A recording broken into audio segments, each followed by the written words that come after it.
सोलापूर निवासी अखिल भारत पद्मशाली पुरोहित संघमचे अध्यक्ष पंडित वेणुगोपाल जिल्हा पंतुलू यांचे चिरंजीव पंडित श्रीनिवास वेणुगोपाल जिल्हा यांची दक्षिण आफ्रिकेतील लायबेरिया या देशातील मोनोरिया शहरातील प्रसिद्ध हिंदू मंदिरात मुख्य अर्चक म्हणून निवड केली आहे।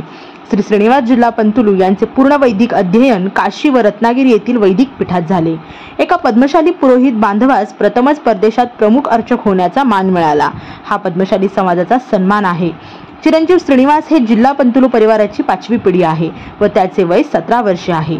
त्यांचे शालेय शिक्षण सोलापूर येथील सिद्धेश्वर प्रशाला येथे झाले। त्यांच्या निवडीचे समाज बांधवांकडून स्वागत करण्यात येत असून त्यांच्या या परदेशवारीला अभिनंदनाचा वर्षाव होत आहे।